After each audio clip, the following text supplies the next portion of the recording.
Good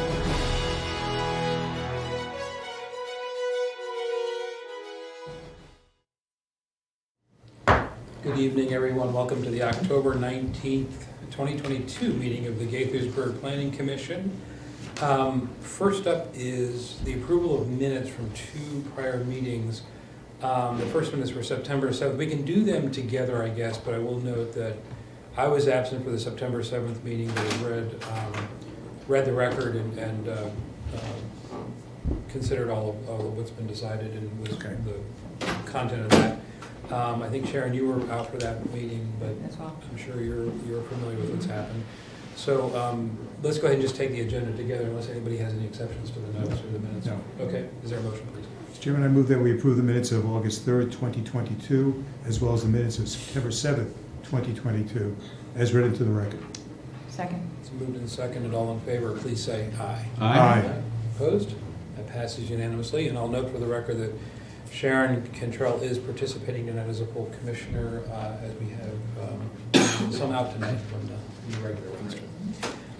Next up is a recommendation to the Mayor and City Council for STP-9269-2022, construction of a new 230-unit multifamily building at 103 and 203 Spectrum Avenue, Zone MXD, mixed-use development. This is against a recommendation to Mayor and Council.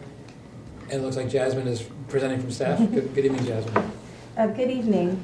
This is a recommendation to the Mayor and City Council for Schematic Development Plan Application SDP-9269-2022. As shown on the screen, the subject properties are located at 103 and 203 Spectrum Avenue in a zone MXD. The applicant filed an SDP application requesting approval for the construction of a new 230-unit multifamily building. A joint public hearing for the application was held on September 6th, and during the course of the hearing, there were comments raised about applicant providing more information about the pedestrian connection to the amenity space within the building and enhance the building elevation that faces Frederick Avenue. The Planning Commission's record closed on October 7th at 5 p.m. There was no additional written comments received from the public while the record remained open. There are currently 52 exhibits in the record. The applicant has submitted a response letter and exhibit to questions raised during the hearing, and they are exhibits 43 to 46 in the record. And I will now go through the applicant's response in detail. So the first comment raised was about the pedestrian connection to the amenity space and / lobby area within the building. In response, the applicant has provided this exhibit, which is 44. That shows pedestrian connection to the amenity space. So as shown on the screen, residents on the second floor can take the path shown in red through the hallway and through the parking garage, and the applicant has revised the plans to include a new door to this amenity space. Residents on the first floor will take an elevator up this northwest portion of the building, do the same movement down the hallway, through the garage to access this. Or lastly, residents can take a stairway all the way to the west side of the building and walk along Spectrum Avenue, up the ramp through the main entrance of the building. The last comment that was raised was about the north elevation and its importance as a gateway along Frederick Avenue. As shown on the screen, the applicant has provided a three-dimensional rendering of what the building would look like. The intent of the rendering is to show how the building will look from Frederick Avenue. Due to the combination of elevation differences along Frederick Avenue and existing vegetation, the applicant is of the opinion that the first two floors will not be visible from the road. Therefore, facade improvements will be more appropriate, higher on the facade along Frederick Avenue. So the applicant has revised the north elevation to incorporate a mural on the left side of the building and relocate the building sign below the parapet. In the response document, the applicant has noted their desire to install a sign on the roof of the building for better identification, but staff would note that a roof sign is prohibited in this city sign ordinance. So in conclusion, staff is supportive of the proposed STP application. The proposed plan is a continuation of the Spectrum development and will not adversely affect the character of the development and the surrounding buildings. The sign is in conformance with approved sketch plan ASK-8940-2021. And while staff is supportive of the proposed STP application, staff is of opinion that they have not adequately addressed the comments raised both by the council and the planning commission. Staff still has concerns that the floor layout as proposed will create livability issues for the 30 units that are on the first and second floor. These units do have direct access to the loading docks, amenity space, and potentially other functions typically found within the lobby. Staff notes that there are solutions that the applicant can potentially to make sure residents on the first and second floors are not walking through the parking garage, taking multiple elevators, or walking outside to access these spaces within the building. So staff is seeking guidance from the planning commission on whether the applicant should further explore a design that provide the units on that first and second floor a more accessible path to the areas during final site plan review. And staff is prepared to draft up a condition if the planning commission deems so. And staff is also the opinion that the east elevation, which also faces Frederick Avenue, can be enhanced the first 20 feet. And they can incorporate elements found within the building, the decorative tile. But that could be handled at final site plan review. And thank you, and I am happy to answer any questions you may have this evening. Okay. And to remind everybody, the record is, I mean, I've said it and I missed it, but the record's closed, so we're not entering any new evidence or discussion, getting to another recommendation. Any questions for Jasmine? I mean, I can ask the big question, which Jasmine, so you think we can craft a good condition that you'll feel empowered by? Okay. Because that sounds like you understood our intent and the mayor and council's intent, and it sounds like staff is fully supportive of those design intent items. You just need some backing to go back and make sure that it gets completed. Okay. I think what I'd open with is, this is an MXD, mixed-use development project, right? So we have kind of a higher standard for projects like that create connectivity, good, solid pedestrian environments, not just incidental, but really integrated with the buildings themselves and all of the amenities and facilities and all of the things that are happening on and around and in the building. So to the extent that there's any shortcomings on that, I think that makes this it's even more important that we go back and look at it more carefully for those elements. Now, whether the solution is a jump lobby or an elevator, who knows what that'll be. But the other part to it is, traditionally at an MXD approval level, we're looking at a little bit broader sense of what the project is and not this level of detail, even though I think it's very appreciated that they've done the work to figure out how all these units fit and kind of justify the counts, which does get vested at this point. So I have a proposal that we do include a condition to send back with this recommendation to council that puts a little more emphasis on fixing these problems heading into final site plan, but not necessarily delay the actual SDP approval. Although, if staff feels that we need to get those solved first, to put some kind of teeth behind the request, I'm willing to hear about that too. But I think as a practical matter, SDPs don't vest the architecture or necessarily the detailed plan of the building. So I think it's safe to say we've got room to work on that in the future while getting the project essentially solidified as a development proposal. But you go. I'm interested in hearing what your opinions are of the council. I was curious as the applicant's work schedule on this. Do you have any idea? Do they want to proceed immediately? Is it something that's going to be 2-3 years out? I can have the applicant. No. We can come to the Okay. podium. Yeah. Matt Walters, I'm with the applicant. Our hope is to do it next year, assuming that the financing and everything is there next year, right? So our hope is some point, probably summer. I mean, it all depends on the approval process.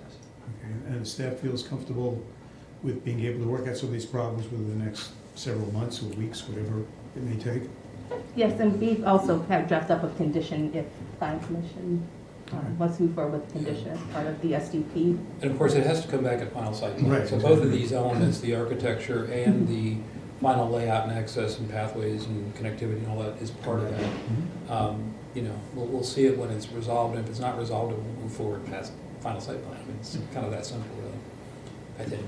Yeah, I think that sounds great. Yeah. And the flip side of what John's talking about too, and that we have a higher sort of standard for something that is denser and really requires, for livability sake and your own profitability, that it be well designed and really understand and appreciate the person on the sidewalk, and how the building can be gotten in and out of pretty quickly. It's not, you're not just going straight to your car and out. We also want to make sure that we're not delaying the projects unnecessarily, because there is a burden on these mixed-use projects that we don't, it's the kind of project we really want in the city. We're desperate to get, we love to support.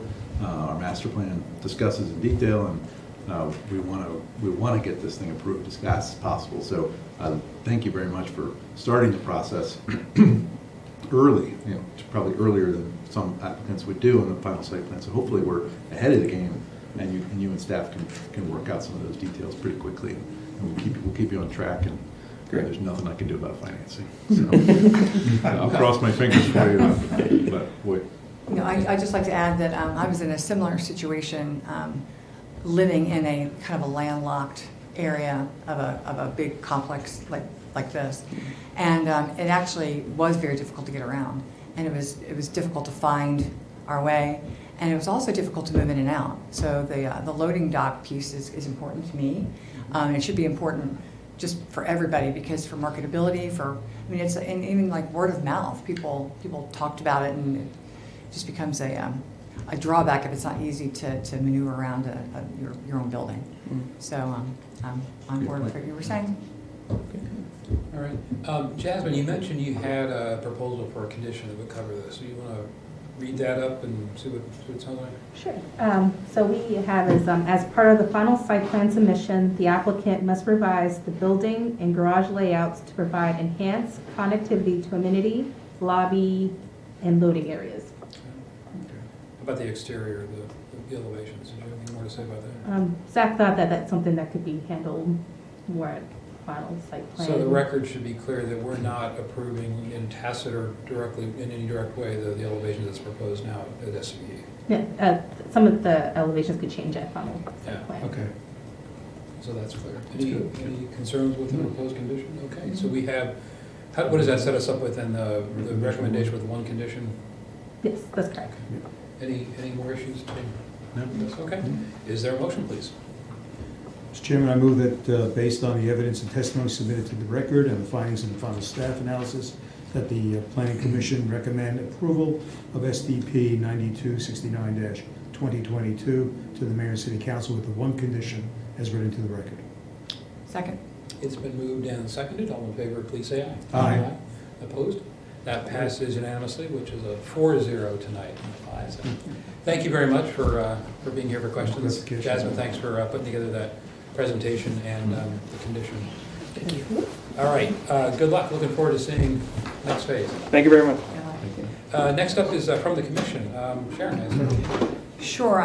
First, I'd like to say thank you to the city of Gaithersburg. The Kentlands 5K went off without a hitch.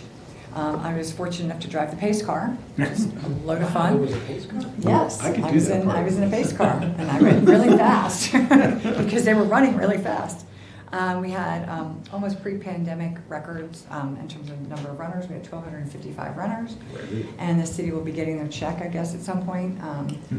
We just kind of had to flesh through that with the foundation this past week. So it was a big success, and thank you to the city for being such a great partner as usual.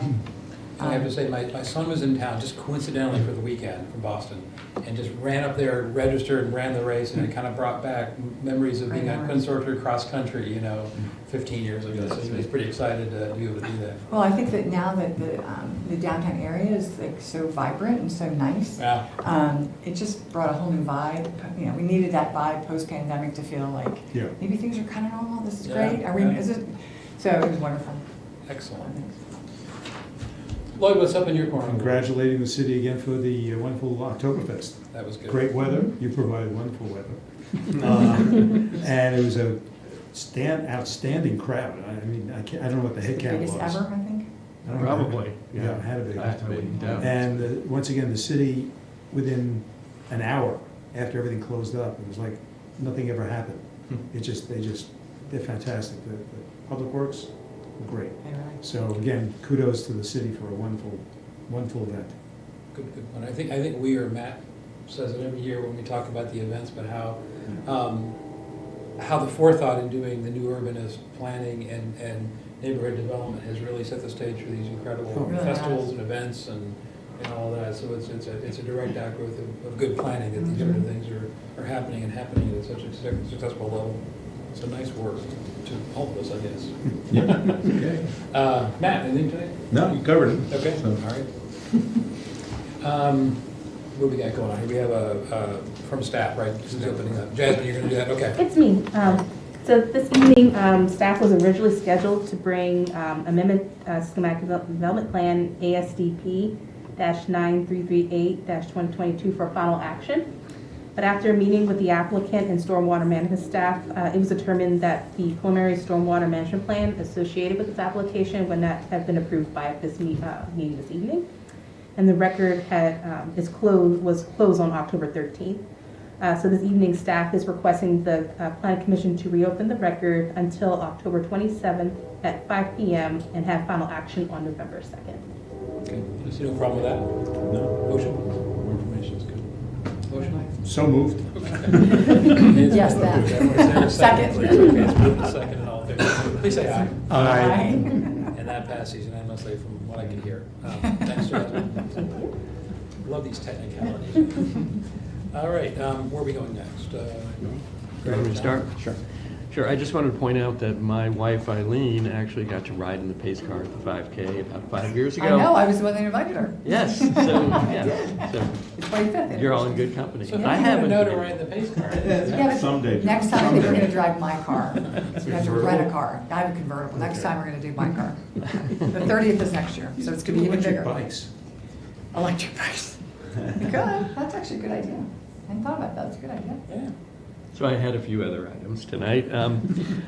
First of all, WRS, the owner of the mall, that now owns all 5 parcels, eight parcels actually, but they bought all 4 acres, is hosting a community meeting at 6 p.m. Tomorrow evening at the mall.